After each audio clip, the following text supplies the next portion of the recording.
El delito que más ha subido desde hace muchos años es el maltrato de hijos a los padres. Cuando yo entré en el año 88 nos llegaban fundamentalmente los chicos marginales. Y ahora te llegan mucho más, clase media, media alta y pijos. La finalidad de esta ley es sancionar que pague lo que ha hecho, pero dirigido a la reinserción.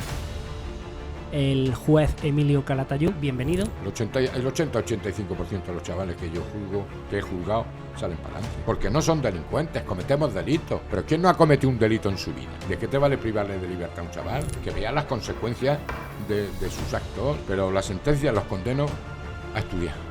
Esa es la sentencia que más me agradece. ¿Te paran por la calle y te dan la gracia? Están cometiendo delitos a través de los móviles y a través de chavales de 12 años. Por eso me quedé en la justicia de menores, porque ver los resultados. Se me acerca un tiarrón muy grande. Don Emilio, ¿no se acuerda usted de mí? Que usted me condenó. Digo, verás tú.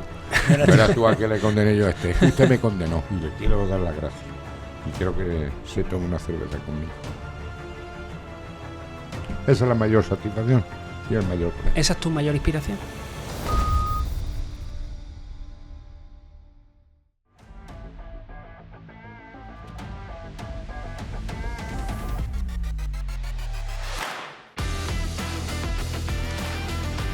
Bueno, hoy tenemos en el podcast Desafío Éxito el verdadero placer, el verdadero lujo de tener una voz autorizada, el juez Emilio Calatayud, bienvenido. Hola, buenos días. El señor juez, magistrado o señoría, ¿no? ¿Cómo se suele presentar a un juez? Bueno, teóricamente yo soy ahora magistrado juez. Correcto. Que la diferencia entre juez y magistrado son años, no es más. Para quien no te conozca, que serán pocos en España, ¿a qué te dedicas y por qué elegiste ese camino profesional? Bueno, yo siempre digo que la vocación es para los frailes. Entonces yo no entré en la carrera por vocación ni nada, vamos, yo ha sido circunstancias de la vida, pero yo en mi familia son medicina o derecho. Y yo a la hora de... porque yo he sido muy mal estudiante, a mí nunca me ha gustado estudiar. Pero lo que pasa que yo soy el cuarto de 7 hermanos y yo era un poco la oveja negra, yo era el que menos estudiaba y cosas de esas. Entonces yo he tenido una experiencia, gracias a mis padres, pues dura. A mí me encerró mi padre en Campillo cuando Campillo era Campillo, ¿sabes? Por suspender 7 u 8 en cuarto de bachiller. Luego me condenó también a estar en un garaje lavando coches y descargando camiones y cosas de esas. Y yo he hecho todo lo que hacíamos en aquella época los chavales jóvenes. Yo me he escapado de clase, me iba a los billares, me fumaba mis cigarros, en fin, las cosas propias de... Y entonces yo, cuando me llega la universidad, pues yo no me gustaba más la sanitaria, ni medicina, ni nada de eso, y entonces dije, pues yo derecho y algo más. Y entonces se me ocurrió decir, bueno, pues ICADE, hago el ICADE. Y entonces yo, por ejemplo, yo me he librado del preuniversitario y me he librado de la selectividad. Yo creo que fuimos los primeros de COU. Y entonces yo no tuve acceso a la universidad ni nada. Entonces yo aprobé mi COU y después cuando fui al ICADE, pues hicimos un examen. Y no sé cómo entré, pero yo no sé si pedían nota o no pedían nota, pero bueno, que me seleccionaron para ICADE. Y entonces en ICADE yo era un buen estudiante, pero no era de los mejores. Yo era del montón que aprobaban y algún suspenso tenía. Algún suspenso he tenido en ICADE, pero bueno, terminé ICADE y nos fuimos a Bilbao a examinarnos, a convalidar el título, porque ICADE, como era privado, pues nos íbamos a la Universidad de Deusto a convalidar el título y al mismo tiempo valía de licenciatura. Y allí terminé ICADE. Y entonces, como mi padre era abogado, pues me fui a trabajar con mi padre y con mi hermano y con mi abuelo, que eran abogados. Y entonces, pues yo llegué al despacho, y yo estoy hablando de que yo juré como abogado en el 77, en 1977. Lo que pasa es que yo, como nací en diciembre, yo siempre era el pequeño de la clase, entonces yo terminé la carrera pues con 21 años. Entonces yo con 21 años me colegié de abogado. Y yo estuve de abogado pues 3 años. Pero a mí lo de abogado, yo he conocido la vida de mi abuelo y de mi padre, en la que no tienes vacaciones, que estás todo el día con los clientes, con tal y que cual. Y yo empecé a llevar asuntos y yo siempre pensaba que era muy difícil. Porque yo si veo que una cosa es blanca, ¿cómo voy a convencer a un tío que es negro? Entonces no me cuadraba a mí en mi este. Entonces dije, a mí esto de abogado no me gusta. Además yo quiero un sueldo fijo. Yo no quiero esto de estar depender del cliente, de que si las vacaciones, de que si tal. Bueno. Y entonces, pues estuve tonteando, digo, yo voy a intentar un sueldo fijo. Entonces la única forma de tener un sueldo fijo, pues era oposiciones. Entonces me fui a Madrid. Y en Madrid me puse a vender papel de ordenadores, de los antiguos, papel autocopiativo y cosas de esas. Y mientras tanto empecé a tontear con inspección de Hacienda, pero vamos, tontear nada más, de las oposiciones y tal y que cual. Y entonces pues yo me dedico a la venta de papel. Y ganaba su dinerillo. Y cuando ya llevaba 6 meses, me llamaron para las prácticas de la mili. Y además se equivocaron los del ejército ese año, porque en ICADE estábamos ICADE, que era Derecho y Empresas, y el ICAI, que eran Ingenieros Industriales. Entonces, siempre los del ICAI iban a ingenieros, y los de ICADE iban a infantería. Pero ese año se equivocaron. Y entonces nos mandaron los de ICADE a ingenieros, y los del ICAI a infantería. Gracias a Miguel Ángel Lombardía, que este era un compañero y amigo mío de ICADE, pues el tiempo que yo estuve de abogado y vendiendo papel en Madrid, él estaba preparando inspección de Hacienda. Pero suspendió inspección de Hacienda. Entonces, cuando llegamos a la Academia de Hoyo de Manzanares a hacer las prácticas, los 6 meses de práctica, que yo soy sargento de transmisiones, ya ves tú, de derecho, entonces sargento de transmisiones, pues bueno, me empieza desde el primer día a decir, Emilio, venga, ¿por qué no preparamos oposiciones? Digo, ¿qué polla oposiciones? Ni que nada, coño. Sí, vamos a hacernos jueces. Coño, pero ¿cómo no vamos a hacer jueces? Que no, que tú y yo nos ponemos y sacamos. Porque además van a convocar pronto las oposiciones de jueces. Y su novia, Mercedes, acababa de aprobar el tiempo ese oposiciones a secretaria de juzgado. Y entonces, Emilio, vamos a prepararnos, coño. Me estuvo comiendo el tarro 6 meses hasta que y el último día de la convocatoria me firmó mi novia las oposiciones. O sea que yo ya entré ya con una falsificación porque me falsificó la firma mi novia. Bien empezaste. ¿Sabes? Bien empecé. Total, que terminamos la mili y me pongo a preparar oposiciones de jueces. Y nos pusimos los dos. Y además que estudiando todos los días juntos. 14 horas diarias. Y en 8 meses y 10 días pues saqué las oposiciones. Y aquí estoy de juez. Pero lo mismo que me dice juez, pues me podía haber sacado notaría o me podía haber sacado inspector de trabajo, yo qué sé. Yo quería un sueldo fijo. Pero que yo eso de juez... Y terminas como juez de menores. Y termino como juez, que esa es otra historia. Pero yo termino como juez. Y entonces yo estaba casado, vamos, me casé con mi novia y éramos 2 hermanos con 2 hermanas. O sea, mi hermano estaba casado con la hermana de mi novia. Cuñados por doble... Por doble vía. Total que decimos, mira, nos vamos... Ella estaba en primero de farmacia. Y entonces dijimos, ¿dónde vamos? ¿Dónde pido yo destino? Pues yo encima saqué el 13 de la oposición. El número 13. No está mal, ¿no? Para ser mal estudiante. No, si yo soy el primer sorprendido. ¿Sabes? Luego te contaré una anécdota de lo que hacía mi padre. Y entonces, pues dijimos, pues ni para ti ni para mí, nos vamos a Canarias. Que en Tenerife había plazas y además hay facultad de farmacia. Y entonces, pues pedí y me dieron Canarias. Me fui a Tenerife y en Tenerife mi novia empezó a hacer farmacia. Vamos, siguió estudiando farmacia, se casó en primero y yo estaba de juez allí en Guimar, que era parte de la Candelaria y la parte de centro de Tenerife. Y allí empecé de juez en octubre del 80. Y entonces pues estuve allí de juez y como mi mujer estaba estudiando y yo por las tardes pues tenía más o menos libre, pues me llaman de la universidad que si quería dar clases como profesor asociado. Y entonces dije, pues sí, pues me saco un dinerillo más y en fin, y me contrataron como profesor asociado de la Universidad de La Laguna, que yo daba Derecho Penal.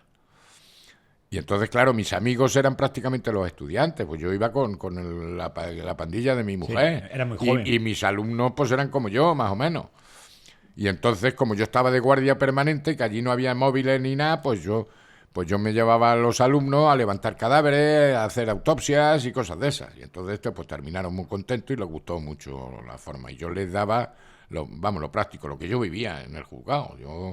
Yo las teorías doctrinales, yo iba al grano. Y total, que estuve 4 años de universidad allí. Y de juez de Weimar. Y en el año 84...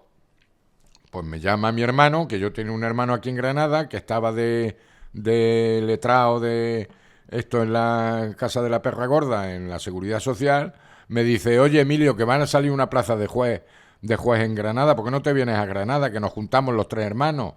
Te vienes tú y se viene Vicente, el que estaba casado con la hermana de mi mujer, estaba en Alemania haciendo la especialidad de neurocirugía. Y digo, bueno, pues voy a pedir, pero Granada era muy difícil. Dice, no, pero que a ver si esto. Total, que mando el concurso traslado y me dan Tenerife. Digo, me dan Granada.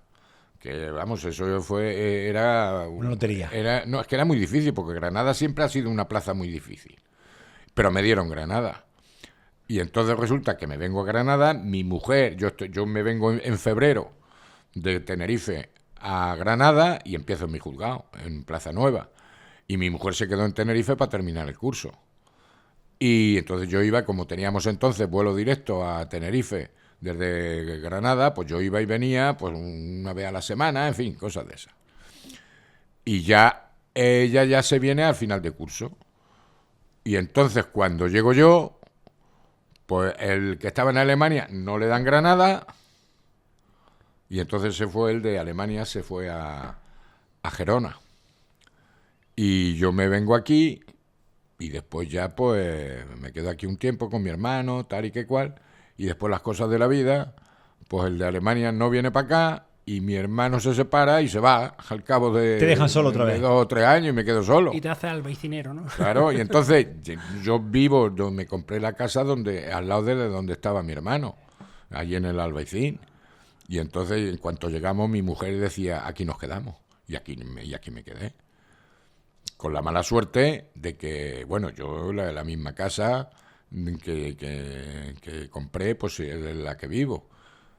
Y entonces, cuando sale el tema de la justicia de menores, yo estaba en Distrito 3, en el juzgado de Distrito 3, allí en Plaza Nueva. Empecé en la Real Chancillería y después al edificio nuevo, el que está enfrente, el de los juzgados actualmente.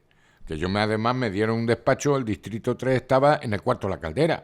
Yo tenía el despacho en el Cuarto de la Caldera. Y todos los días en invierno me tenía que salir de mi despacho para rellenar la caldera. ¿Sabes? O sea que así estaba yo, pero muy bien. Y claro, yo era el juez más joven de aquí, de Granada. Y entonces pues empecé a celebrar juicios, tal, pues en fin, mi juzgado, y ya nos trasladamos al edificio enfrente. Y en ese tiempo, en el año 86, se empieza a hablar de una especialidad nueva que iba a ser los jueces de menores. Y yo, como a mí la justicia, pues no me gustaba el papeleo, pues a mí nunca me ha gustado el papeleo, pues digo, pues, ¿y por qué no pruebo yo esto de menores? A ver, ¿de qué va esto de menores? Y entonces mandé la instancia al consejo y yo no sé por qué, pues me seleccionaron. Pues entonces, estando en mi juzgado de distrito, pues yo cogí y me fui a la escuela judicial a hacer la especialidad de la justicia de menores. Y allí en el 87 empezamos a preparar durante 6 meses la especialidad de menores. Y por eso yo aprobé, vamos, que aprobamos todos en menores, y por eso me hice juez de menores. El hombre va donde quiere, sino donde las circunstancias le llevan. Hombre, claro, si es que yo ya he dicho que la vocación es para los frailes. Yo no he tenido vocación de nada. A mí no me gustaba estudiar, pero yo quería un sueldo fijo, en condiciones, y por eso me hice juez. Emilio, una pregunta. A ver, a ti tú no necesitas presentación, te conoce todo el mundo. Sí. Tu doctrina, o sea, lo que tú has contado tantísimas veces. O sea, es que yo he sentido común, si es que yo no he sentido inventado común. nada. Pero me gustaría hacerte una pregunta, porque además se la hacemos siempre a los invitados, pero a ti con más sentido. O sea, ¿cuál ha sido tu propósito en la vida? O sea, Si es que yo no he tenido propósito. Yo el día a día, yo quería mi sueldo fijo. Sí, pero... Y encima, después me gustó pero me gustó.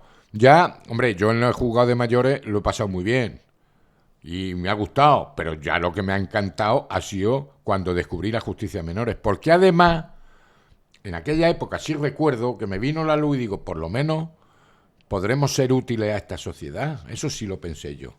Vamos a crear una cosa que está empezando y nosotros vamos a ser claves porque está empezando la justicia de menores. Y por eso me quedé en menores. ¿Y qué te llevó a enfocarte en la reeducación, la reinserción de los menores en Porque lugar de en el castigo? Porque lo establecía la ley, dirigido a la reinserción. Y yo, como he sido un chaval que he hecho de todo, porque es que ahora nadie puede decir que no ha hecho nada, yo he hecho de todo en menores y yo soy lo que soy pues gracias a mis padres y a mis amigos. Yo soy juez por Miguel Ángel y yo he hecho yo he hecho lo que se hacía en aquella época, pues escaparse a los billares, fumarse su cigarro, el faltar a clase. Yo incluso entré en una casa en verano donde yo veraneaba, que nos castigó mi padre, nos juzgó y nos castigó él mismo por entrar en una casa y robar unas cosillas, en fin, las cosas de niños. Bueno, cosas de niños que ahora no se puede decir. Ahora no se puede decir, porque ahora no, ahora son barbaridades. Pero yo he hecho de todo. Y entonces, pues yo soy lo que soy gracias a mis padres y a mis amigos. Y entonces, pues dije, vamos a ver esto. Y encima, con lo que ya se barruntaba en la justicia de menores, dije, vamos a hacer algo nuevo, por lo menos, pues mira, que aporte a la sociedad. Que se aporte, que a ver, contribuiremos a este país a esto. Y esto, pues por eso me seguí en menores, me metí en menores y fue evolucionando, sigo en menores.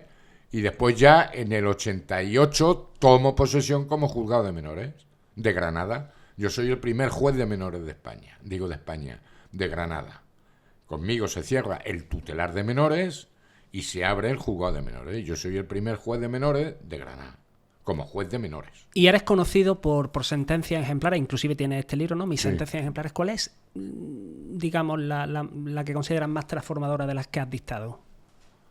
La más ejemplar dentro de todas las ejemplares. Pues, hombre, yo es que he dictado de todo. O sea, a mí yo me duermo exactamente igual si encierro a un chaval 8 años que si lo condeno a aprender a leer y escribir. Es que me da igual. ¿Sabes? Pero yo mi filosofía es la siguiente. La finalidad de esta ley es sancionar, que pague lo que ha hecho, pero dirigido a la reinserción. Esa es la finalidad de esta ley.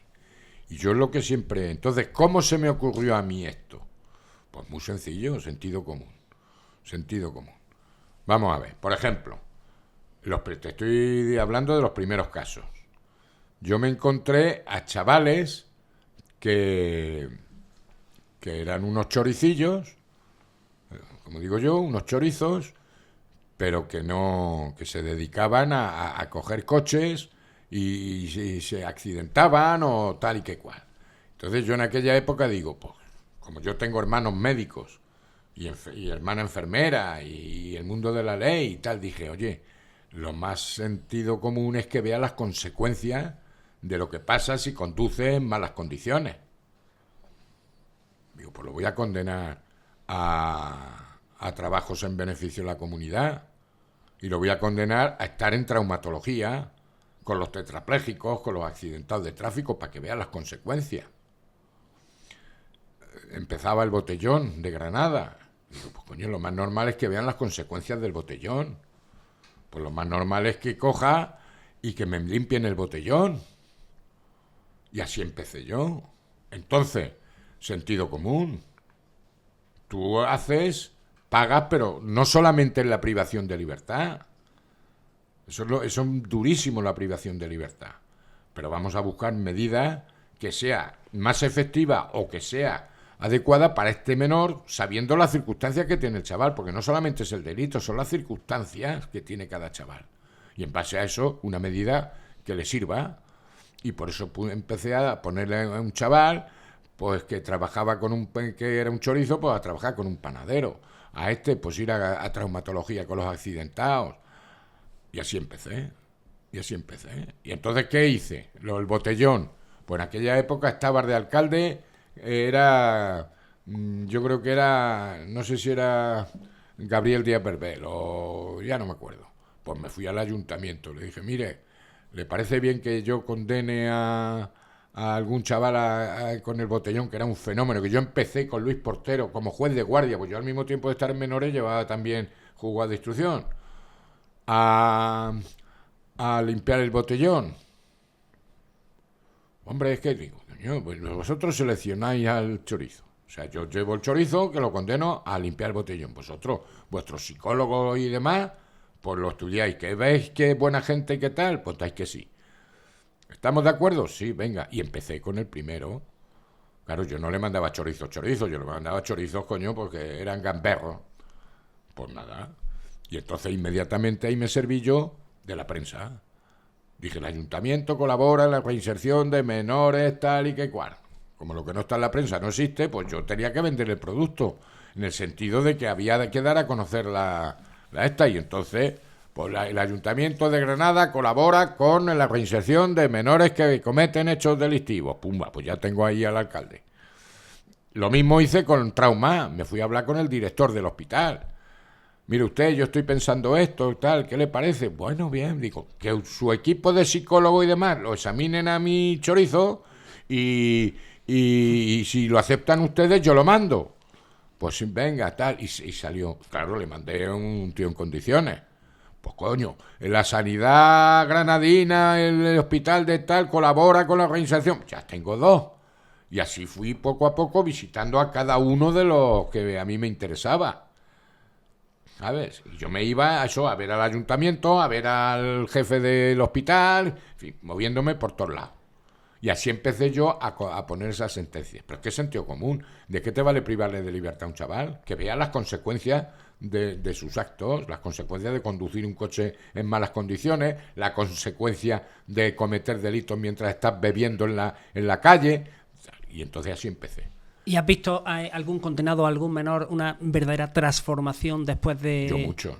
¿Pero radical? Muchos. El 80-85% de los chavales que yo he juzgado, salen para adelante. Porque no son delincuentes, cometemos delitos. Pero ¿quién no ha cometido un delito en su vida? Yo es que soy el primero que he cometido delitos. Lo que pasa es que la gente no lo dice. Yo lo digo antes de que me lo saquen a mí. Yo lo digo. Yo he conducido mamado. Lo que pasa es que no me han pillado. ¿Quién no ha conducido mamado? Yo he conducido mamado, lo que pasa es que no me han pillado. ¿Quién no ha cogido cosas del Corte Inglés? Yo he cogido cosas del Corte Inglés. Lo que pasa es que no me han pillado. ¿Y quién no ha comprado falsificaciones? ¿Y quién no intenta pagar lo menos posible a Hacienda? Y esos son delitos. Lo que pasa es que no nos han pillado. Luego todos cometemos delitos, pues no somos delincuentes. Yo soy juez. ¿Qué coño voy a ser delincuente? Pues soy juez, pero yo he cometido delitos. Entonces, ¿qué pasa? Que la mayoría de los chavales cometen delitos, pues no son delincuentes. Además, la edad le lleva a ello, la imprudencia de la juventud. Claro, la edad, es que juega todo. Y entonces así empecé. Y la sentencia que me elevó a la esta, pues fue aquella sentencia que condené a un chaval, que fíjate si era listo el hombre, que entró en una nave para robar. Y después no cabía la carretilla para salir. Si va a entrar a robar, pues tendrás que buscar la salida. Pues entró, pero no podía salir con la carretilla cargada. Y entonces me di cuenta que no sabía ni leer ni escribir. Y entonces lo condené a aprender a leer y escribir. Claro, en aquella época yo era juez decano de los jueces de Granada. Y entonces yo dije que sería bueno organizar una oficina de prensa, porque siempre que los periodistas decían fuentes judiciales, no eran fuentes judiciales. Y entonces dije, vamos a hacer una oficina de prensa y la fuente judicial la voy a dar yo, que voy a hablar con los jueces interesados en el tema, qué se puede publicar, qué no se puede publicar, en fin, entonces la daba, esta de prensa la dábamos, o la secretaria del juzgado del decanato, que era al mismo tiempo la secretaria del juez de menores, o el juez de menores, que era el juez decano. Directamente nosotros. Hablábamos con los jueces, oye, que se puede publicar de aquí, que no se puede, en fin. Una transparencia en condiciones. Y hay una temporada que no pasa nada. No se detiene a ningún concejal, ni pasa nada de nada. Y entonces los periodistas, oye, Emilio, Charo, no hay nada para publicar, no hay nada. Y llegó un momento que yo no estaba y hablaron con Charo, con Rosario Córdoba, que ha sido mi secretaria 20 y tantos, 30 años. Decía que no hay nada. Y de repente, bueno, como no, como no sea que el juez de menores que era el juez decano, que era yo, pero bueno, que el juez de menores ha dictado una sentencia en la que condena a un chaval a aprender a leer y a escribir, y dice, coño, los periodistas dicen, uy, qué sentencia. Y entonces la publicaron. Y entonces, claro, empezaban a llamarme los periodistas, y aquí ya viene el debate. ¿Hablo o no hablo? Si no hablo, pues no hablo, pero yo en aquella época estaba interesado en que la gente conociese la existencia, la creación de la ley de menores y, en fin, que sí, quería divulgar tu mensaje. Divulgar normal. la ley de menores. Y entonces decidí hablar. Y como decidí hablar, ya no puedo seleccionar con quién habla. Con los rojos, con los verdes, con los azules, ¿con quién? Y yo hablé con todos. Y entonces, como hablé con todos, pues esa noticia, ¡bum!, voló. Y a raíz de aquella sentencia, pues ya empezaron a estar pendientes los periodistas de aquí de Granada de las sentencias mías. Fum, pum, pum, y fueron creando un personaje. Y así está. Emilio, pero vamos, es que es sentido común.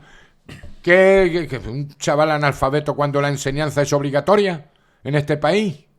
Hombre, y así empecé. Y ahora, ¿la sentencia más agradecida que es? Pues mira, tengo muchas. Gracias a Dios. Pero las sentencias los condeno a estudiar. Esa es la sentencia que más me agradece. ¿Te paran por la calle y te dan las gracias? Sí, pero todos los días. Vamos, no todos los días, pero cada 2 días. ¿Sabes? Y esa es la mayor satisfacción que tengo yo como juez. Que la gente que lo has condenado te da las gracias con el tiempo. A mí me llamó Antena 3 la atención hace 3 o 4 años porque me dijeron que era lo más duro que me habían dicho.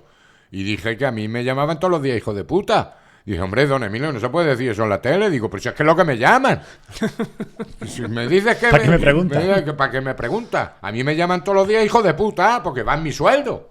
Si yo encierro a un chaval 5 años, me va a llamar guapo. ¿Has tenido que pedir protección alguna vez? Yo no. Nunca, ¿no? No. ¿No has tenido miedo de andar por la calle? No, después sí. Después, porque ya, bueno, eso ya está... ¿Y vecinos tuyos? ¿Eh? ¿Vecinos tuyos de la No, Lauricín, vecinos de la Lauricín no, Alto? vecinos no. Nunca. Ahora, lo que sí ha sido después. Yo cuando me fui de Tenerife sí, mi mujer sí fue amenazada. Y luego ten en cuenta que yo, como estuve 8 años de juez decano, en la época dura de España, vamos. Plomo. Claro, yo estuve en el levantamiento de Luis Portero. Yo estuve con Gabriel Díaz Berbel con el atentado, después del atentado que... Domingo Puente. ¿Sabes? Decir que y yo después me enteré, yo una vez tuve que llamar a explosivos porque me encontré el capó de mi coche abierto con unas tijeras en el capó, ¿sabes? Pero yo no me he sentido nunca amenazado. Pero yo viví toda esa época. Tú ten en cuenta que yo soy juez desde el 80. Entonces yo he vivido de todo. Que no me vengan a mí los modernos ahora a contarme mi historia. Que yo además, desde el 72, yo estudié en Madrid del 72 al 77. A mí me pilló en la facultad el atentado de Carrero, la muerte de Franco, estuve en la Plaza de Oriente, vi el cadáver de Franco, he corrido a los grises, me ha pillado de todo en la movida madrileña, esa la he vivido yo. Que no me cuenten a mí la historia y lo bien que se vivía en aquella época y la libertad que había en aquella época. Que no me cuenten a mí los modernos. Que a lo mejor algunos no habían convivido con Franco, que yo he vivido en la época de Franco y la transición y toda la historia. Entonces, que no me cuenten a mi historia. ¿Sabes? Emilio, una cosa. En tu larga trayectoria hablas mucho del famoso decálogo, ¿no? Sí, el decálogo, ese lo copié yo, que me lo facilitó una trabajadora social, vamos, una delegada de libertad vigilada, mariquina, que lo daba charlas también conmigo y eso, y lo encontró una vez de experiencias de la policía y de la Guardia Civil. Y entonces lo miré y dije, esto es que... Y sigue en vigor. Y ya lo cogí y lo aplico y lo suelto en todas las conferencias. Y ya cuando celebro alguna boda así de esto, lo suelto a las parejas. El decálogo de cómo crear un delincuente, sí, ¿no? Sí. Eso, pero no es mío, ¿eh? Es basado en experiencia de la policía y de la Guardia Civil. ¿Puedes hacer un breve resumen para que la audiencia lo conozca? Sí, no, yo lo leo. Yo siempre digo en las conferencias, yo no he estudiado para padre. Yo he estudiado para juez, pero yo para padre no he estudiado. Y en casa del herrero, cuchara de palo. Entonces, yo no soy quien para dar consejos para ser un buen padre, porque a lo mejor no lo he sido. Yo lo que doy son consejos para formar un delincuente en casa. ¿Y qué nota te darías como padre? Eso no soy yo el más calificado para Que soy calificarme cinco. a mí. ¿Y como abuelo? Seguro que como Como abuelo suspenso. Sí. Por las circunstancias de la vida. Porque no veo a mis nietos lo suficiente. Pero es que me ha pillado en mala forma. Pero no creo que sea malo. Pero vamos a poner, no sé. Como estudiante, un 5. No, yo como estudiante me suspenso. A ver, el decálogo, el decálogo. El decálogo dice, consejos para formar un pequeño delincuente en casa. Que yo se lo digo a los padres que lo pongan en la nevera. Menos Mercadona y más el decálogo para formar un delincuente. Aquí estás con 2 padres. Por eso. Y estamos Eso empezando. en la nevera, junto con otro artículo después. Dice, comience desde la infancia dando a su hijo todo lo que le pida. Así crecerá convencido de que el mundo entero le pertenece. No le dé ninguna educación espiritual. Espere que alcance la mayoría de edad para que pueda decidir libremente. Tercero, cuando diga palabrotas, ríaselas. Esto le animará a hacer más cosas graciosas.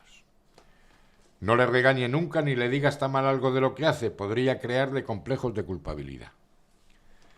Recoja todo lo que él deja tirado, libros, zapatos, ropa, juguetes. Hágaselo todo. Así se acostumbrará a cargar la responsabilidad sobre los demás. Déjele leer todo lo que caiga en sus manos. Cuide de que sus platos, cubiertos y vasos estén esterilizados, pero que su mente se llene de basura. Dispute y riña a menudo con su cónyuge en presencia del niño.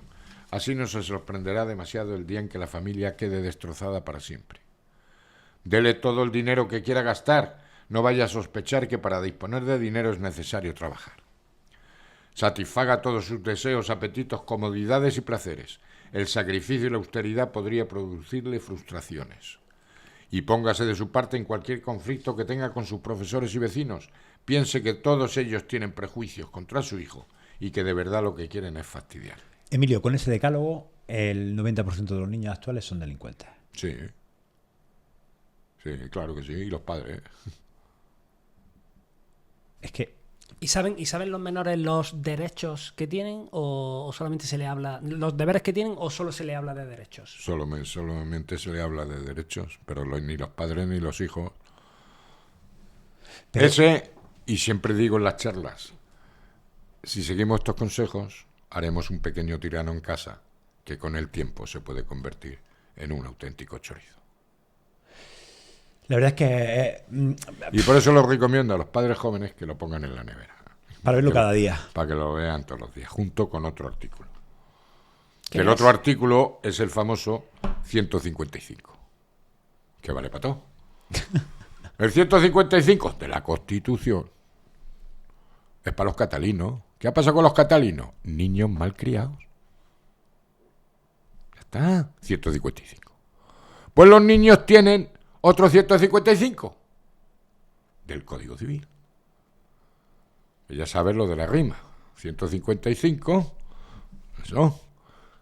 Y el artículo 155 del Código Civil dice, los hijos deben obedecer a sus padres mientras permanezcan bajo su potestad y respetarles siempre. Y segundo, contribuir equitativamente según sus posibilidades al levantamiento de las cargas de la familia mientras convivan con ella. Luego, lo mismo que hablamos de derechos, tenemos que hablar de deberes. Y el principal deber que tienen los hijos es obedecer a sus padres mientras permanezcan bajo la potestad. ¿Hasta cuándo llega la potestad? Hasta los 18 años. Que llega a los 18 años y ya no quiere el niño la potestad. Ah, tú no quieres la potestad. Pero tú de qué comes y de qué vives. ¿No quieres potestad? ¡Aire! Respetarme siempre. Pero- ¿Hasta cuándo? Hasta que me muera. Ya, pero Emilio, ¿no crees que ese tipo de mensajes en la sociedad actual quizá no sean bien encajados?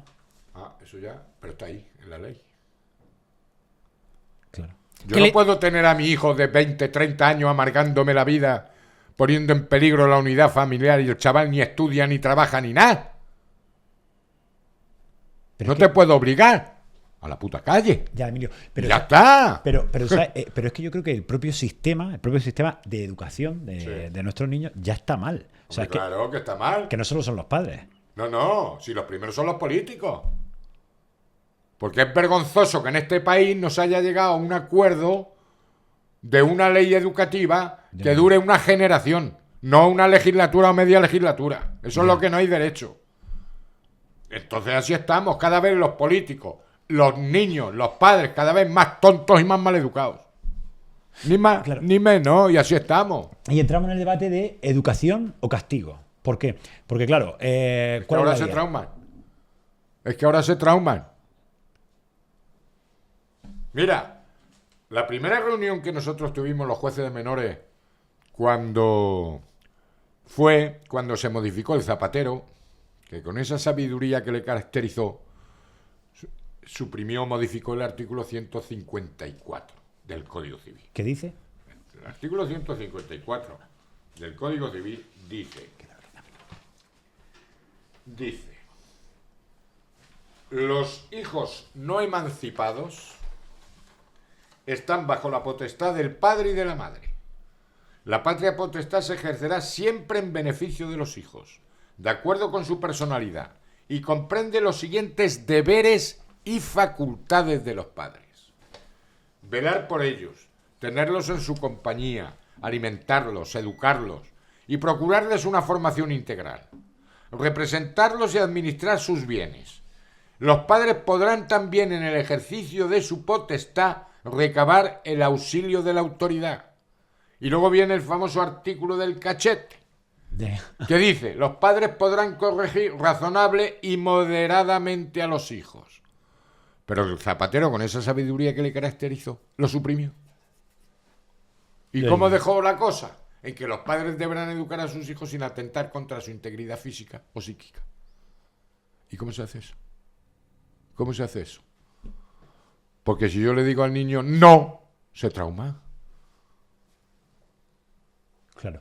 Y entonces, la primera, cuando entró Mariano Rajoy, estábamos todos los jueces de menores en Valladolid. De España, teníamos reuniones anuales y tal, y nos juntamos en Valladolid. La primera conclusión que dijimos fue volver a modificar el artículo 154. Mariano, con esa característica que tiene también, pues no hizo nada. Y entonces ahora, ¿cómo está? En que tú debes de educar a tus hijos sin atentar contra su integridad física o psíquica. Claro, ¿O cómo se hace eso? Entonces yo le pregunto al legislador y a todos los asesores del legislador, ¿cómo podemos evitar que un niño de 3 años meta los dedos en el enchufe? Porque hay dos posibilidades. Una, cuando vaya a meter los dedos en el enchufe, pupa nene, no se hace. Maltrato. Ya, es que es el problema. Y si le dice, niño, no introduzcas los dedos en el enchufe porque puedes originar un cortocircuito de consecuencias irremediables. Te pones a razonar con el niño y se te ha electrocutado el niño. Luego, ¿cómo podemos evitar que un niño de 3 años meta los dedos en el enchufe sin causarle un maltrato o un trauma? Y así estamos. ¿Y cómo puede recuperar la autoridad un padre o una madre que la ha perdido por completo? Eso es muy difícil, para eso están los psicólogos y los educadores. Pero yo se lo pregunto al juez de menores. Pues yo, ¿Qué consejo daría? yo es que es como las motivaciones. La autoridad es la autoridad y las formas son las formas. Yo soy partidario de las formas. Y mira que entonces, los padres, yo siempre digo que aunque la Constitución dice que todos somos iguales ante la ley, yo siempre digo que todos somos iguales, pero unos más iguales que otros. ¿No son los catalanes más iguales que el resto de los españoles? Son más iguales. Pues yo soy más igual que mi hijo, porque soy su padre. Y su madre es su madre. Para lo bueno y para lo malo. Entonces, yo soy más igual que mi hijo. Y mi hijo me debe obediencia. Y me debe respeto.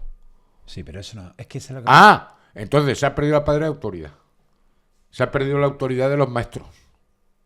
Se ha perdido la autoridad del funcionario, del médico, del enfermero, de tal. Que aquí somos tan hipócritas que antes de la pandemia sacudíamos a los médicos y a las enfermeras. Y en la pandemia las aplaudíamos. Y ahora volvemos a sacudirle a los médicos y a las enfermeras. Y sacuden a los padres. ¿Hasta dónde hemos llegado? Digo, No, a los padres, a los maestros. No, que un profesor hoy en día... Entonces, estamos... ¿Qué autoridad hay? Y empezamos con el cachondeo de somos colegas. Pues no, señor. Yo no soy colega de mi hijo. Ni soy padre, no soy amigo de mi hijo. Yo soy su padre. Para lo bueno y para lo malo. Y ya está. Y esto es lo que hay. Y si no, pues no seas padre. Pero llevas una responsabilidad. Entonces ahora tenemos una serie de barbaridades legislativas que yo, por lo menos, yo no comparto. Esto es moderno. Porque yo pienso que el menor es menor hasta los 18 años. Y está bajo la potestad de sus padres. Si la potestad acaba a los 18 años, ¿cómo te puede llegar tu hijo a los 16 años y dice que ya no es Pepe, que ahora es Pepa? Sin tu conocimiento y consentimiento. ¿O cómo puede una criatura de 16 años abortar sin conocimiento de los padres? O sea, que está bajo mi potestad, yo soy responsable de lo que haga mi hijo, pero mi hijo o mi hija se puede cambiar de sexo o puede abortar sin conocimiento de los padres. Pero no puede fumar, no puede fumar, abortar, ni puede beber. Ni una cirugía estética sin consentimiento paterno. Claro, pero puede sexo. abortar y puede cambiar de sexo. Bueno, pero es que Entonces, ¿qué? Son leyes absurdas, bajo mi punto de vista, ¿eh? Entonces, si queréis democracia y cachondeo, que ponga la mayoría de edad a los 16. Ya está. Y que haga lo que quiera, que se cambie de sexo, que haga lo que quiera. Pero, ¿qué potestad tengo yo con una criatura que ahora resulta que es Pepa? O que se ha puesto de aborto. ¿Y si a la niña le pasa algo en la operación del aborto? ¿Se queda tonta? ¿Que se la lleva? ¿La celá allí al Vaticano? ¿A la embajada? Porque dijo que los niños no eran de los padres. Claro que no son. Pero somos responsables. ¿De quién son? Que se la lleve ella al Vaticano. ¿Qué hacemos con tu hija que se ha quedado tonta por un aborto? Porque yo soy de la vieja escuela. La que se pone a parir se pone a morir. ¿Y si le pasa cualquier complicación en la intervención del aborto? ¿Qué? Para los padres. Hombre, si antes estaba muy bien. La niña quiere abortar, los padres no, que decida el juez. ¿Estamos fallando como sociedad? ¿Protegiendo tanto a los menores? Sí. Es una sociedad súper protegida, creo. Sí. Pero Emilio, una cosa, con la estructura moderna, o sea, con la estructura actual de la familia, no solo eso, sino con las condiciones Pero laborales. es que además ten en cuenta que la familia ha cambiado. Totalmente. Porque ya no somos la familia tradicional. Tenemos la familia tradicional, tenemos la familia homosexual, tenemos la familia monoparental, tenemos la familia que se organiza de 2 o 3 fracasos matrimoniales anteriores. Y son situaciones nuevas que hay que regular. Porque Sí. ¿qué relación, por ejemplo, tiene una pareja de divorciados que se casa con los hijos? Los hijos de ella, ¿qué relación tiene con el padre? ¿Con el padrastro? ¿O qué visión tienen de él? ¿Eh? Puede boicotear ese matrimonio. Claro, y los hijos de ella, ¿qué relación tienen con los hijos de él? ¿Sabes? Entonces, son situaciones nuevas que habrá que regular. ¿No crees, Emilio, que por hipocresía quizás no se lleven estos temas a hablar de forma popular porque puedan ser sensibles? Claro. Pues yo no sé por qué a lo mejor al Pedro Sánchez no le interesa. Que no lo sé. O a los políticos. Hombre, es cierto, Emilio, que hoy en día, bueno, lo que os voy a contar, trabajamos todos, en la unidad familiar trabajan los padres normalmente con un horario... Los padres y las madres. Y las madres, bueno, entiendo. ¿Sabes? Cuando digo padres me Padres. refiero ¿Los a... dos? Los padres, para son mí, los dos. es que empezamos padres, madres y no terminamos en toda la tarde. Exacto, si no el lenguaje inclusivo esto sería eterno. Sí. Pero el tema, la cuestión, ¿no crees que, por ejemplo, imagínate, en un horario laboral como el que hay, que la conciliación es 0 o ninguna, Sí. es que dedicarle tiempo a los hijos cada vez es más complicado? Por eso están los de que dicen los de Madrid y las ciudades grandes, los niños llave. ¿Qué son? ¿Llave ¿Qué qué son los son? niños llaves? Los que los padres cuando llegan a casa no están los padres y están los niños que tienen la llave de la casa y van a casa. Antes, yo siempre digo que antes, por ejemplo, el peligro estaba cuando el niño estaba en la calle y ahora el peligro, según mi opinión, está cuando no sale de la casa. Emilio, ¿hace falta más calle y menos habitación? O sea, más pelota y menos pantalla. Hombre, por supuesto. Por supuesto. Hace falta más calle. Pero es que ahora el peligro está cuando el niño no sale de la calle, a la calle. Y no sale de su habitación. Antes era cuando no entraba de la calle. Claro. Y ahora está cuando no sale de la habitación. Y entonces, pues pasa lo que pasa.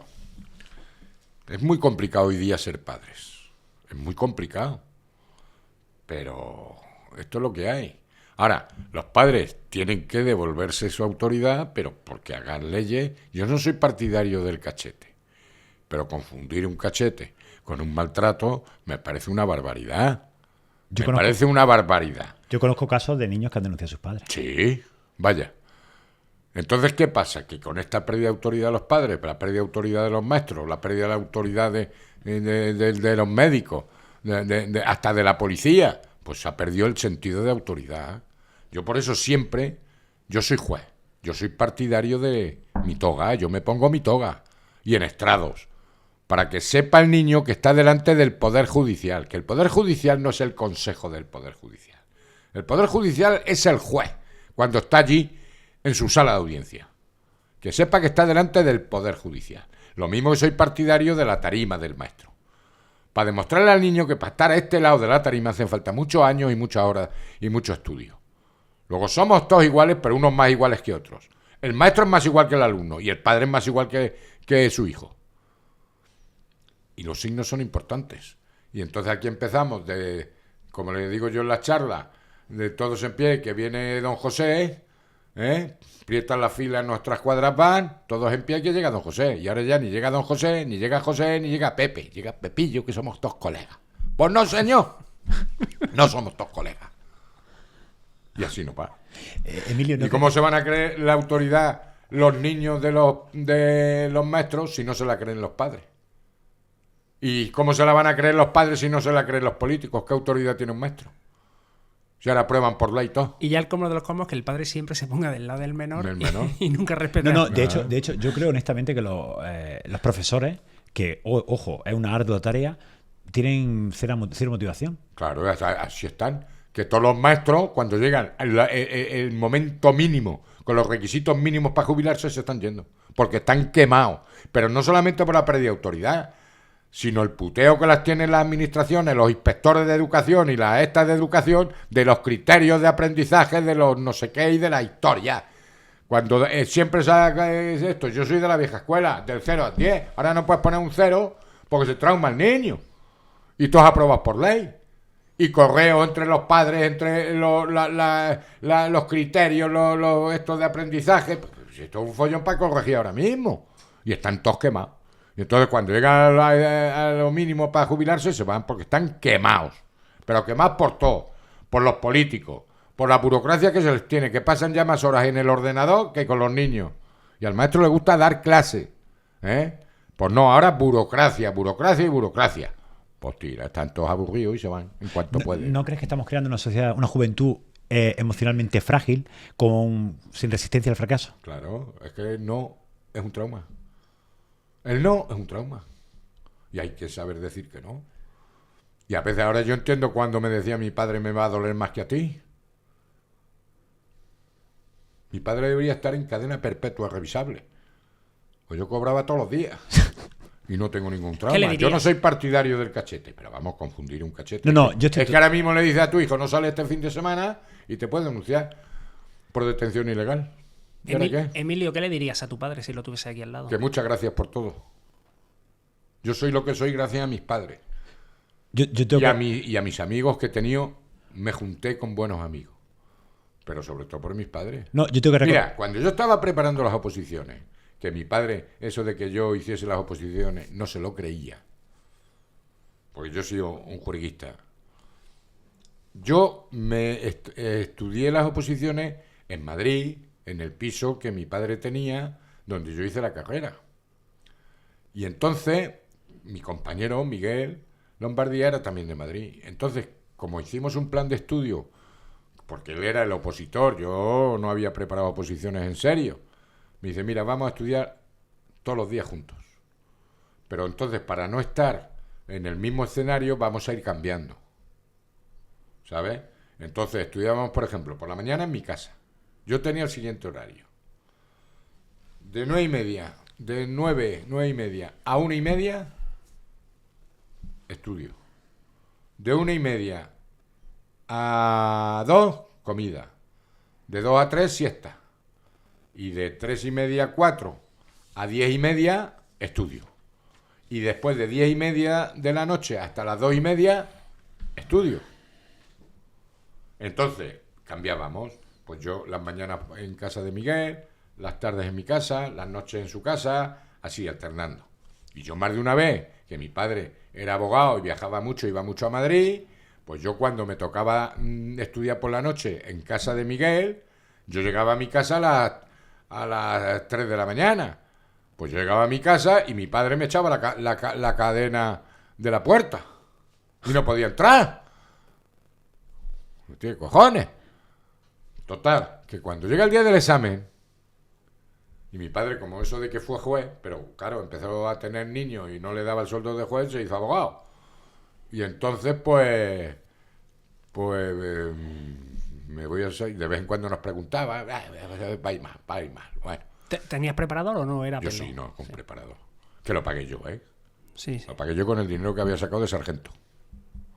Pero vivía en casa de mis padres. Pues mi padre dijo, yo voy a ir a la oposición. Y fueron mi padre y mi madre a ver la oposición. Era público, ¿no? Hombre, es que esa es la garantía. Era público y oral. Pues entonces yo, además me acuerdo que yo me examiné un jueves, pero me tocaba el miércoles, pero como había Champions League, Copa de Europa en aquella época, se suspendió la oposición para ver al Madrid. Para ver al Madrid. Bueno, total que yo fui el jueves y me examiné el último, a las 8 de la tarde. Yo, a las 8 entrabas, sacabas las bolas, porque eran orales de 6 temas en 12 minutos, pues 1 hora, 5 temas. Yo a los 15 minutos te daban un plazo de 15 minutos para hacer el guión y luego a cantar los temas. Pues yo cogí y canté los temas. A los 15 minutos, o sea, a la hora, me voy. Y a los 15 minutos, como yo fui el último, dan la nota y apruebo. Mi padre, cuando me oyó cantar temas, se quedó sorprendido. Porque dijo, este no es mi Dice, niño. este no es mi niño. Y me dice, eres un opositor nato, tienes que seguir. Y digo, yo seguí, yo ya está.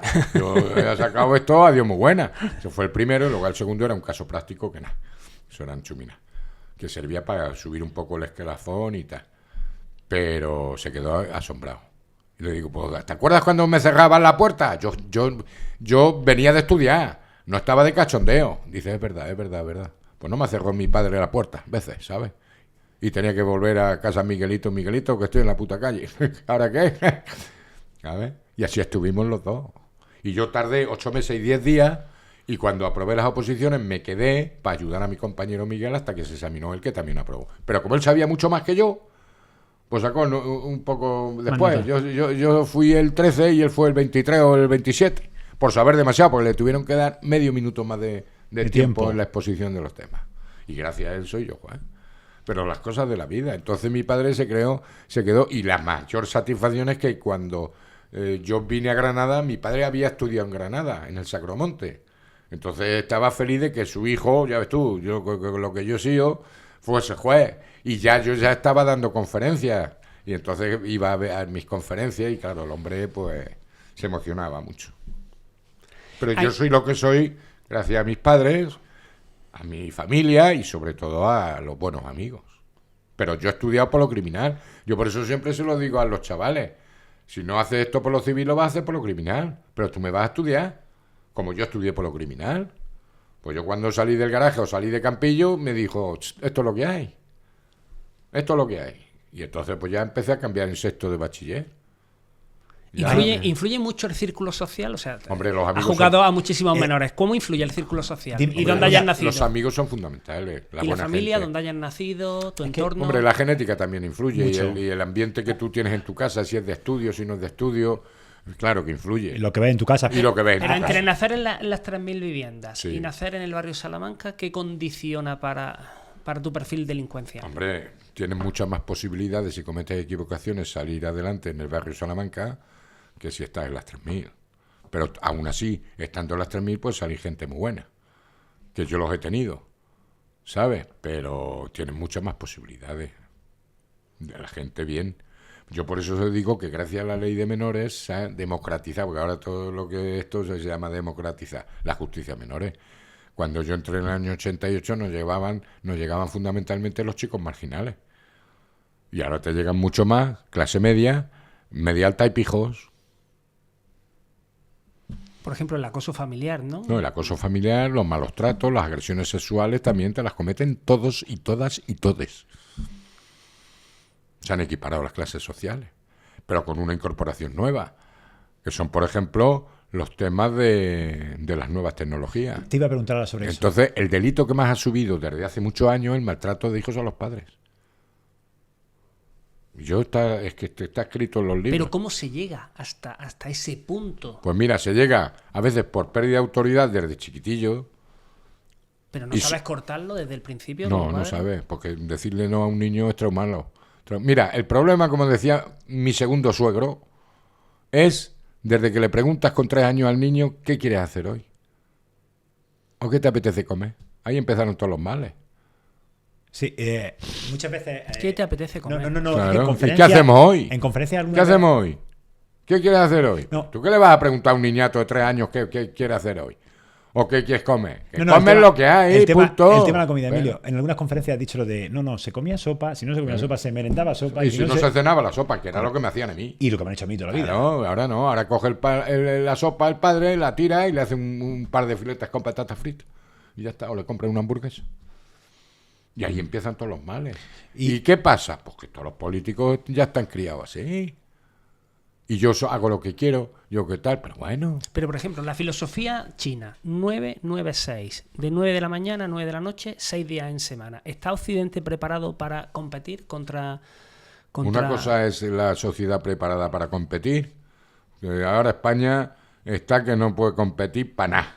De nada, bajo mi opinión, no. ¿eh? De hecho, todo el mundo, grandes expertos, hablan de que la generación venidera es la primera que va a vivir Peor que sus padres. Pero es que además hay una renuncia permanente, es decir, cuando aprietas Claro, a pero si alguien es que- ya directamente no me interesa. Pero si es que, mira, ahora mismo, vamos, y estamos entrando en política, pero ahora mismo, ¿quién es el que crea riqueza? El empresario. autónomo de mierda. La empresa, la Sí, pyme, que es pero- la que hay sí, en pero es que en España. España es el autónomo de mierda. El mecánico, el que tiene una tienda, el que monta un bar, el que empieza una empresilla. Ese hay que putearlo a base de impuestos. Está puteado ya. Pues ya está puteado y más que va a estar. Entonces no se incentiva. Entonces, ¿qué? Y ahora, por ejemplo, esta de la reducción del horario. Sí, todo está muy bien, pero todo eso, ¿quién lo paga? Y entonces te encuentras que pierden la motivación. Y hay chavales actualmente un montón que prefieren, en mi barrio, que prefieren vivir de las subvenciones.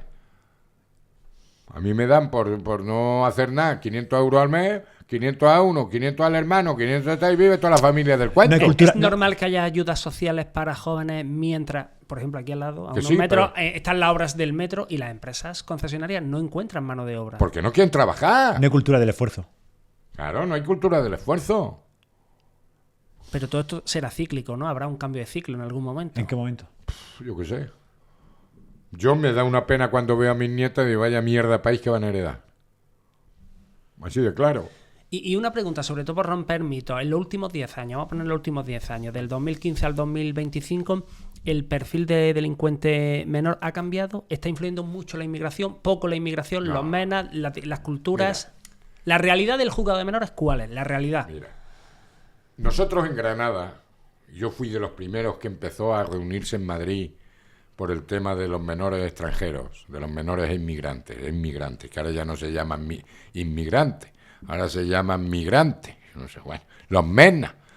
Yo no me gusta llamarles menas, porque detrás de cada chaval hay una historia, y hay que conocer la historia, y que no te mande Dios lo que no puedas aguantar.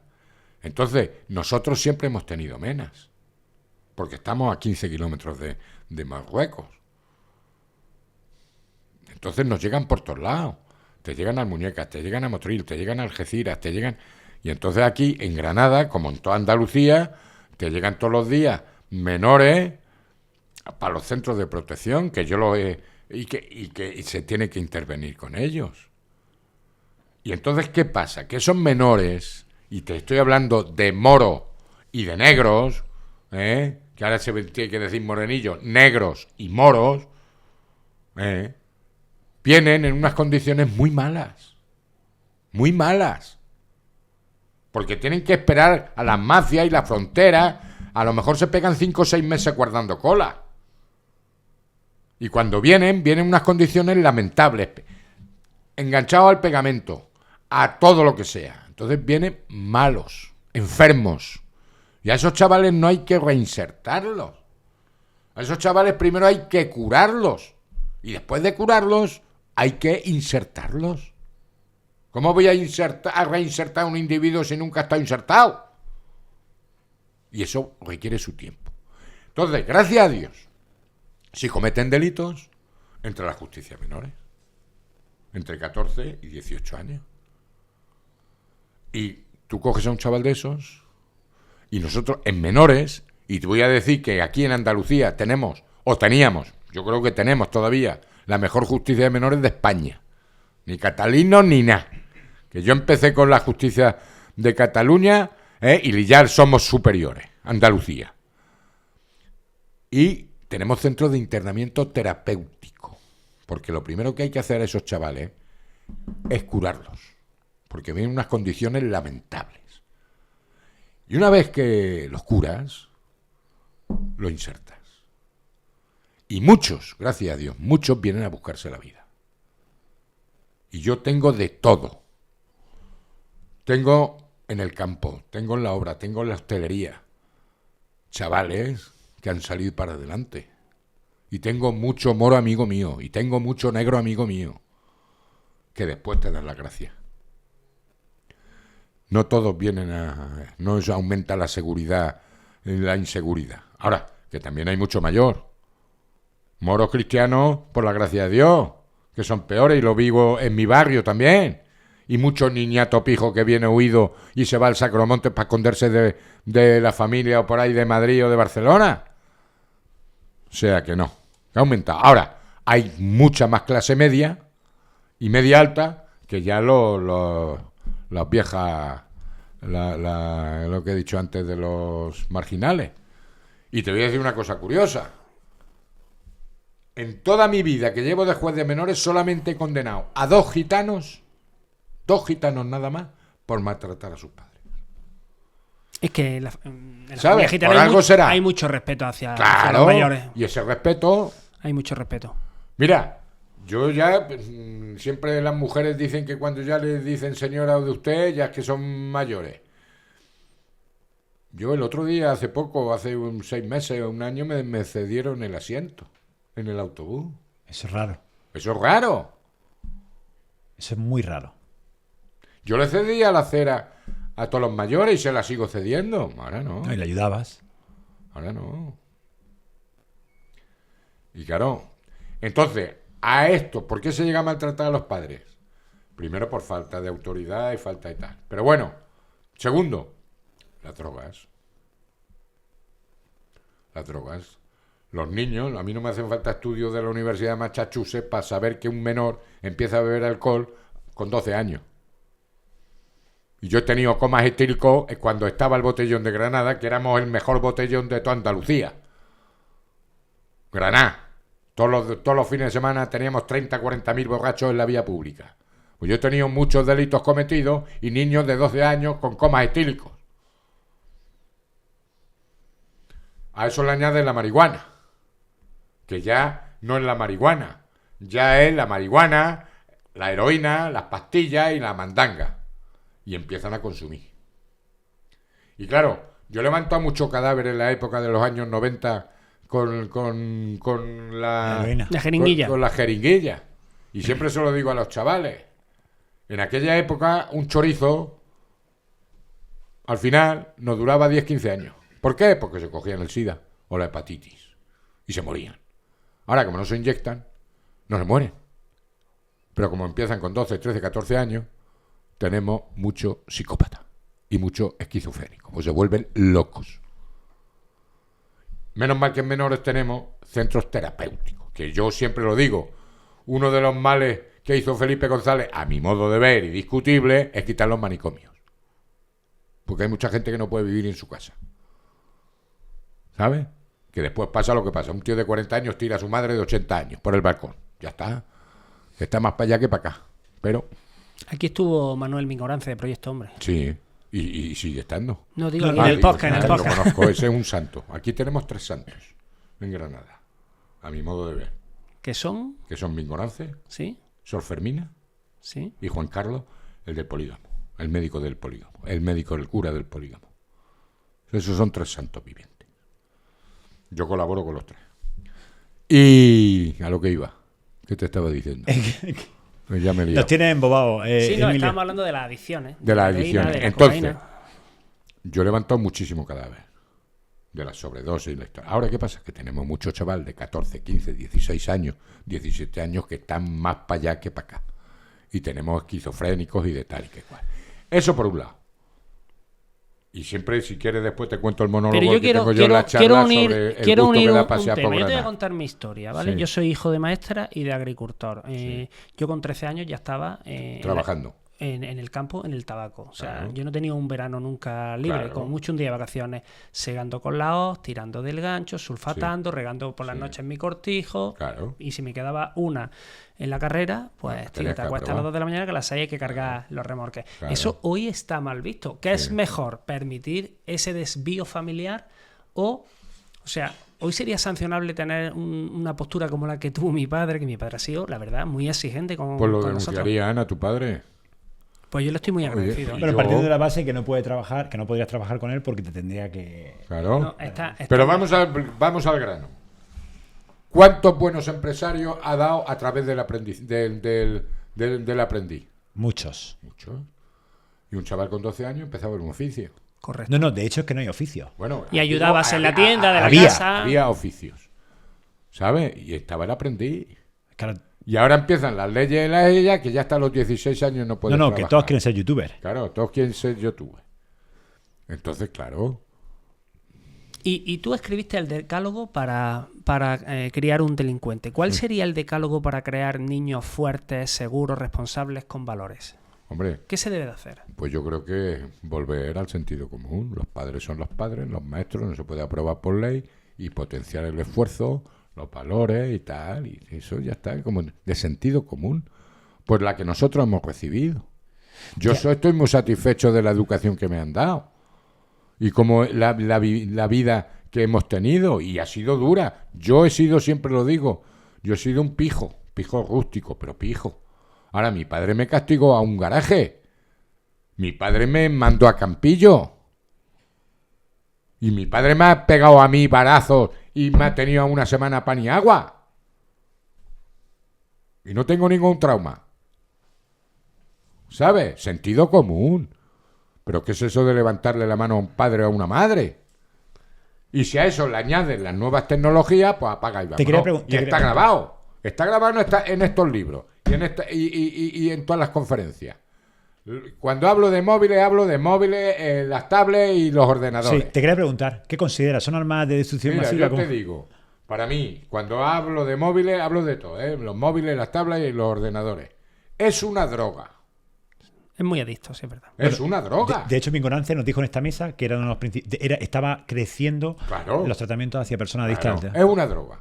Pues si lo ves en el Parlamento, que no se escuchan, está todo enganchado al móvil, al Candy Crush. ¿sabes? Hasta la presidenta, no sé qué era aquella del PP que estaba jugando. Es una droga. Celia Villalobos. Celia Villalobos. Es una droga. Segundo, es un instrumento para cometer delitos. Sí lo es. Sí lo Y es. tercero, es un instrumento para ser víctima de delitos. Yo por eso digo, y siempre lo he dicho, que me parece una auténtica barbaridad que llegue la Semana Santa, las comuniones y el regalo estrella sea un móvil de última generación. O que lleguen los Reyes Magos y las Navidades y el regalo estrella sean los móviles de última generación. Es una vergüenza. Y llevo yo luchando que un móvil no debería tenerlo un menor hasta que no tuviese por lo menos 14 años. ¿Por qué 14 años? Porque es la edad en la que ya le podemos exigir responsabilidad penal a ese menor. Pero ahora están cometiendo delitos a través de los móviles y a través de chavales de 12 años.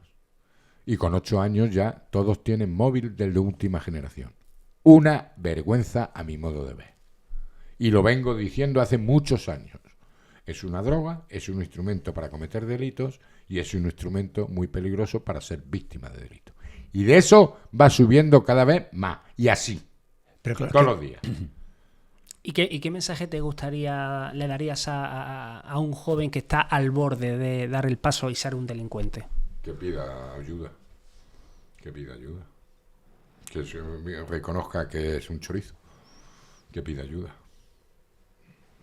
Mira, de las experiencias más duras que me ha tocado vivir como juez de menores y juez de mayores, te la voy a contar. 5 casos. Yo he levantado muchísimo cadáver, porque aparte de ser juez de menores, he estado mucho tiempo en juez de instrucción y en juez de vigilancia penitenciaria. Muchos años. Entonces, En aquella época no teníamos los recursos que tenemos ahora. Te estoy hablando del año 88, 89, 90. No teníamos ni equipos técnicos, ni psicólogos, ni educadores, ni no teníamos. Estábamos empezando. Pero entonces los chavales, yo tenía chavales que a los 18 años los sacaba de los centros o los ponía en libertad vigilada, pero a los 18 o 19 años de aquella época cometían delitos. Y cometían delitos y se iban a prisión. Pues muchos, 5, cogieron el SIDA. Entonces, yo como llevaba mucho tiempo también vigilancia, cuando llegaba la última fase, cuando ellos se enteraban que yo era el juez de vigilancia penitenciaria, me pedían el permiso para morir en su casa. Y sabían que yo se lo iba a dar, los otros jueces no. Una satisfacción, pues se acuerdan de mí en el último momento y saben que yo no le iba a fallar, pero fracaso del sistema. Ahora no se mueren, se vuelven locos. Y entonces la justicia de menores sí tenemos centros adecuados para ese tipo. Y tenemos niñas de 15, 16 años que por la mierda de la bulimia o de la anorexia o de tal y que cual tienen amenaza de suicidio. Y yo tengo niñas internadas vigilándole las 24 horas del día siendo grabadas. Y eso es muy duro. Que es el otro problema de las redes sociales. Claro. Y yo he condenado de todo. Mira, yo llevaré juzgados ahora mismo a menores 26.000 chorizos. 26.000 en mi vida, como juez de menores. Desde los, ten en cuenta que yo he estado de juez de menores único en Granada desde 1988 hasta el 2006, 2007, que empezó mi compañero del número 2. Todos esos años he estado yo de juez de menores único en Granada y su provincia. Y luego yo habré juzgado del orden de los 40, 50 asesinatos, homicidios, todos cometidos por menores. Y habré condenado y habré resuelto unas 500 agresiones sexuales, violaciones y demás. O sea, yo he visto de todo. De todo, gracias a Dios. Bueno, gracias a Dios. Y yo tengo chavales que han cumplido sus condenas y son unos tíos extraordinarios. A mí me han dado medallas. Me han dado premios. ¿Tú sabes la mayor satisfacción que yo tengo cuando me dan por la espalda o se me acerca un tiarrón muy grande? Don Emilio, ¿no se acuerda usted de mí? No me acuerdo de ti. Es que usted me condenó. Digo, verás tú. Verás tú a qué le condené yo a este. Es que usted me condenó. Y le quiero dar las gracias. Y quiero que se tome una cerveza conmigo. Esa es la mayor satisfacción y el mayor premio. ¿Esa es tu mayor inspiración? No es mi inspiración. Es que eso lo me he encontrado después. Como digo, a mí me llamaban hijo de puta. Pues no se puede decir que te llamaban hijo de puta. Pero esos chavales que me han llamado hijo de puta, después me han dado las gracias. Con el tiempo, claro. Sí. Esa es la mayor satisfacción que me voy yo de esta. Por eso me quedé en la justicia de menores. Porque ver los resultados. En mayores la gente escarmienta. Pero en menores los reinsertas. O los insertas. Y tengo sentencias y tengo casos preciosos. Y tengo asesinos que son guardias civiles. ¿Sabes? ¿Quién no ha cometido equivocaciones en su vida? Que Dios no te mande lo que no puedas aguantar. Y te puedo contar casos así. Entonces es muy gratificante esta justicia. Ahora hay que mojarse. Y hay que mojarse el juez, el fiscal, los equipos técnicos, todos. Porque en menores pasa el tiempo volando. Y hay que actuar rápidamente mojándose. Yo me he mojado mucho. Creo que me he mojado. Que me habré equivocado, seguro. Entonces, Pero has visto muchos jóvenes que echan en falta esa figura paterna, esa autoridad, ¿no? Mucho, ese guía. Claro, y cada vez pierden la autoridad de los padres y la de la sociedad. Y así estamos. Emilio, ¿y alguien que estuviera a punto de ser padre, qué le diría? Que se lo piense. Mira, siempre lo digo. Niños pequeños, problemas pequeños. Niños grandes, problemas grandes. Y niños más grandes, problemas más grandes. Te quitas el problema cuando te mueres. Mi mujer no tiene ningún problema, mi primera mujer. Claro. El que tiene los problemas soy yo. Y Emilio, ¿crees que tiene... Por o sea, eso, en el programa de Vigorra, una vez un oyente dijo que yo soy el mejor anticonceptivo que el de que te escucha, Andalucía. el que te escucha se le quitan las ganas, ¿no? Pero Emilio, escuchándote, ojo, que no, para nada te quito la razón, por supuesto, pero eres consciente de que gran parte de las cosas que dices son muy difíciles de cambiar. Sí, ese es el reto que tenemos todos. Claro, que es muy difícil. Es muy difícil. Pero mira, nuestros abuelos tenían muchos más traumas que los que podemos tener nosotros y salieron para adelante. Y Y no había vivieron en un armadura. país en condiciones. Ahora tenemos un país que ya no está en condiciones.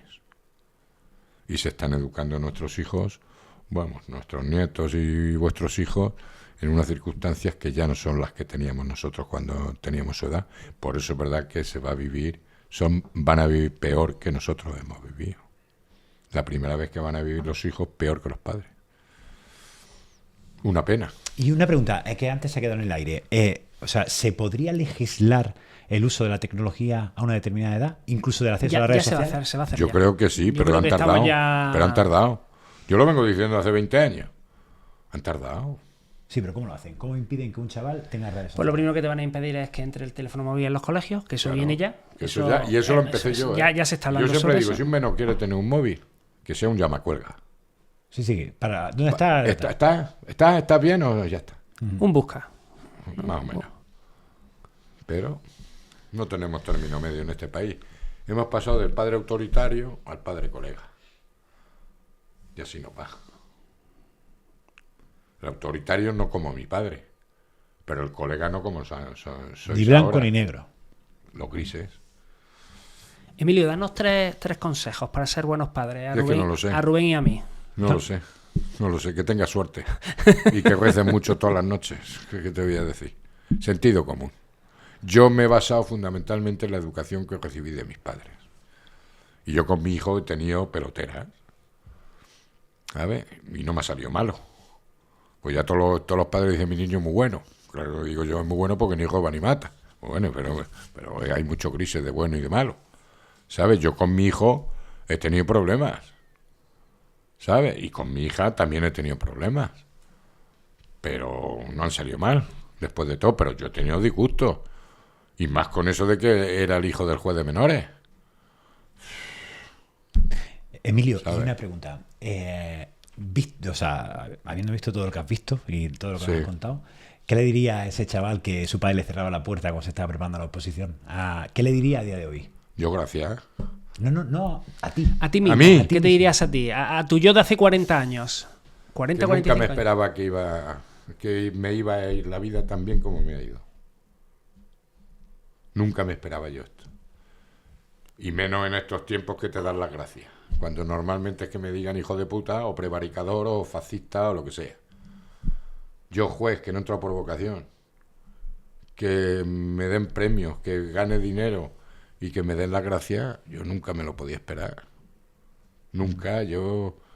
Y por eso me quedé en menores, ¿ves? Yo no soy de juez del Tribunal Superior, del Supremo, ni historia. Yo, mira, yo ahora mismo soy el número 1 del escalafón de los jueces de menores de España. No por listo, sino por antigüedad. Porque menores no tenía posibilidad de ascenso. Yo, lo normal es que con mi escalafón, pues yo estuviese en el Tribunal Superior o estuviese tal y que cual. Pero como yo he sido muy independiente y muy tal, me ha gustado. Y a mí me gusta la inmediatez, ver a mi chorizo. Ver a mi chorizo como te estoy viendo a ti. ¿Sabes? Y me ha gustado, esa es la justicia que me gusta a mí. Y por eso me he quedado en juez de menores. Y me voy a jubilar como juez de menores. Que lo que digo yo, que en este país, uno de los males que tenemos en todas las profesiones, es que el juez de menores es el menor de los jueces. El maestro es el menor de los catedráticos. Y es nuestro futuro. Y es nuestro futuro. Y así no va. Y el pediatra, ya no digo el pediatra, ahora digo el médico de familia, es el menor de los médicos. Y en el futuro los menores. Entonces, mientras no cuidemos esas profesionales y el apoyo institucional de las administraciones y tal, mal vamos. Y recuperemos el sentido común. Nuestros abuelos tenían mucho más trauma, que venían de una guerra o sufrieron la guerra. Y sacamos un país para adelante. Y ahora estamos echando un país hacia abajo. Me da pena, a mí me da mucha pena. Y Emilio, cuando veníamos Sí. para la grabación, hemos estado hablando ya sobre toda tu trayectoria, te queda muy poquito para jubilarte, estás Sí. ya en puertas de jubilación. ¿Cómo quieres que te recuerde y cuál quieres que sea tu legado? Yo mi legado, pues lo digo, hasta aquí he llegado, hice lo que pude. Ya está. ¿Sabes? Hasta aquí he llegado, hice lo que pude. Y ya está, ¿qué voy a decir? Que no hay más. Emilio. Por eso yo siempre he dicho que yo cuando me jubile, yo siempre se lo he dicho a mis funcionarios y a mis amigos, yo entré solo de juez y me voy a ir solo. Yo no quiero comidas de estas ceremoniosas y protocolarias, nada. Yo llegué solo a mi juzgado. Y en todos los juzgados donde he estado yo, los primeros días y siempre, llegué solo y después me tomé unas cervecillas con mis funcionarios y tal. Toda mi vida así. Pues lo mismo que yo llegué solo, me voy a ir solo. ¿Sabes? Yo no quiero que me organicen comidas con el presidente de no sé dónde, con el otro. No. Yo fui solo, llegué solo y me voy solo. Y si ponen algún día algo, pues hasta aquí he llegado, hice lo que pude. ¿Y ya está. qué has aprendido de tanto menor que has jugado? ¿Qué has aprendido tú? Porque he tenido mucha suerte con mis hijos y que, bueno, por lo menos les he ayudado en algo. También he tenido fracasos, ¿eh? También he tenido fracasos. Pero me quedo con lo bueno. Y el 80-85% de los chavales salen para adelante. Chavales que pasan por la justicia menores no llegan a la justicia mayores. ¿Puede ser bueno inclusive? Hombre, claro que es bueno. Y ha sido buenísimo. Un filtro. No, pero me refiero que aunque parezca como algo negativo, No, tan algo joven no. pasas por un juzgado, pero al final a lo largo de tu vida puede ser que... Hombre, claro, mucho, ya te digo, por eso me dan las gracias. Yo tengo, que me saludó hace 2 años, un chaval que violó 3 veces, de violaciones. Actualmente, abogado y profesor de universidad. Casado y 2 hijos. Fíjate. Bueno, eso es realmente, Es realmente como- es un caso esperanzador. Claro, si no crees, yo siempre digo, yo no sabía lo que era un menor legalmente. Si yo no creo en la posibilidad del cambio de un chaval, ¿en qué voy a creer? Me haría juez de la tercera edad, que también hay viejos chorizos, porque eso es cuestión de tiempo, espera y al final... Pero si no creo yo en la posibilidad del cambio de un chaval, ¿en qué voy a creer? No creería en la justicia. Bueno, y ya Emilio. para terminar, ¿un mensaje para la esperanza? Pues fe y sentido común. Y que Dios nos ampare. ¿Qué te voy a decir? Sentido común. Si es que... Emilio, ojalá mucha gente hablara lo mismo de claro que hablas tú. De verdad, en serio. Mira, te voy a decir una cosa. El otro día cuando estuve con el médico, me dice al final, coño, qué bien se te entiende. Y yo me hicieron incluso en el Consejo del Poder Judicial y tal. Yo administro justicia a los menores. Yo tengo que hablar para el menor. Que me entienda el menor. Yo no hablo para los abogados. Que parece que en este país cuanto más términos legales utilicemos, más conocimiento tiene. No. A mí el que me tiene que entender es mi chaval. Y entonces yo tengo que hablar en el idioma que él me entienda. Y entonces me gusta que me se entienda, como dicen aquí. Como dicen aquí. Que me se entienda. Porque yo hablo para los chavales, no hablo para los letrados.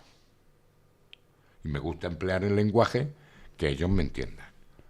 Y entonces yo siempre me gusta hablar claro y que se me entienda. Siempre y cuando, y que yo digo lo que piense, siempre y cuando no ofenda a alguien. ¿Sabes? Y por eso pido perdón en todas las conferencias por si alguien se ha sentido ofendido. Pero yo digo lo que pienso, porque tengo la obligación moral y legal de decir lo que pienso mientras no ofenda a nadie. Y si ofendo a alguien, le pido perdón. Pero a mí no me duele en prenda. Y como dice mi actual mujer, para lo que me queda en el convento, me cago dentro.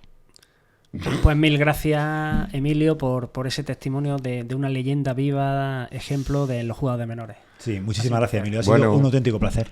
Pues yo Ha igual- valido la pena 14 meses esperando. Bueno, de sentar aquí. yo ha sido un verdadero placer, os doy las gracias también y voy a utilizar el dicho de mi barrio, como dice mi tito Miguel, Los mascarones. Los mascarones, Hombre. que es tío mío, político, Sí, sí, sí, sí, sí. que es viejo dicho de la... Esto siempre acabo las conferencias de la siguiente manera. Como dice mi tito Miguel, por la gloria a mi mae, encantado de que me hayáis visto, me hayáis oído y en vuestras lenguas dejo mi inocencia.